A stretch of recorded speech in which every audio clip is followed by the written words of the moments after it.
नमस्कार दोस्तों, welcome to my show always be positive. दोस्तों, मैंने एक चीज महसूस की है कि अक्सर मन में सवाल उठता है और आपके मन में भी उठता होगा कि धनी कौन, ऐसा कौन व्यक्ति है जो सबसे धनी है। हम उनके बारे में जानना चाहते हैं, पढ़ना चाहते हैं और उसी तरह धनी बनना चाहते हैं। तो दोस्तों, इसी विचार को एक नई दिशा देती मेरी कहानी है। इसका शीर्षक है धनी कौन। तो सुनिए दोस्तों, सरस्वती और लक्ष्मी दोनों बहनें अपने अपने सिंहासन पर विराजमान थे। लक्ष्मी के मन में अभिमान आया। उसने कहा बहन को, देख सरस्वती, तेरी कोई कदर नहीं, कोई तुझे पाकर गर्व नहीं करता। आज के युग में सब मेरे पीछे भागते हैं और मुझे पाने के लिए क्या क्या यत्न करते हैं, जबकि तुझे पाने वाला घोर दरिद्रता में जीता है।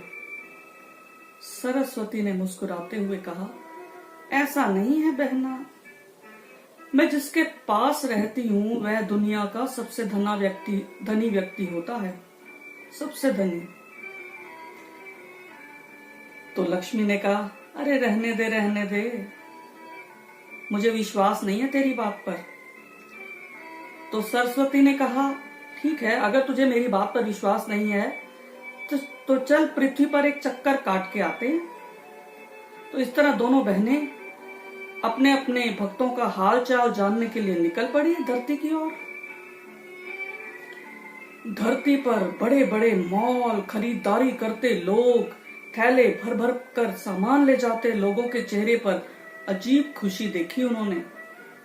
बड़ी बड़ी गाड़ियों में घूमते, पबों में पीते, होटलों में नाचते गाते लोगों को देखकर लक्ष्मी ने अभिमान भरी टेढ़ी नजर से अपनी बहन सरस्वती को देखा।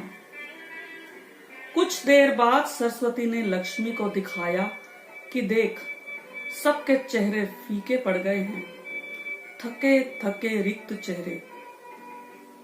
वे थोड़ा और आगे बढ़े।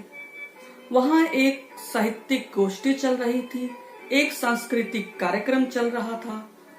सादे वस्त्रों में लोग बैठे गर्मजोशी से एक दूसरे से मिल रहे थे। कविताओं का दौर चल रहा था, संगीत चल रहा था, संगीत बह रहा था कहिए, और बड़ी मधुर कंठी लोग गाने सुना रहे थे, गीत सुना रहे थे। ऐसा लग रहा था कि मानो सरस्वती माँ खुद वहां विराजमान हो। यूं तो सरस्वती माँ वहीं विराजमान थी। तो उसने लक्ष्मी को दिखाया, देख, इनके चेहरों पर देख, आत्म संतोष की लहर से इनके चेहरे चमक रहे हैं। लक्ष्मी ने हार नहीं मानी। उसने कहा, भले ही ये तुझे दिख रहे हैं, खुश दिखाई दे रहे हैं, लेकिन इनके संबंधी पीठ पीछे इन्हें पागल कहते हैं। ये हमेशा दरिद्रता में जीते हैं, मध्यम वर्गीय लोग, और बिल्कुल दुनियादार नहीं होते ये लोग, तेरे पुजारी। तो सरस्वती ने कहा, बहना, यह सही है कि मेरे पुजारी सुख सुविधा गवाकर मेरी साधना करते हैं, घर वालों की गालियां भी सुनते हैं, फिर भी सर्जना नहीं छोड़ते। और कला के ये पुजारी इतना कष्ट झेलते हैं, इसके बावजूद इनके चेहरों पर झलकता संतोष इन्हें सर्वाधिक धनी बनाता है। और जबकि तेरे भक्त जितना तुझे पाते हैं उतने बेचैन हो जाते हैं, सदैव असंतुष्ट। अब बता, तेरे भक्त धनी हैं या मेरे भक्त धनी? अब बता, कौन धनी है?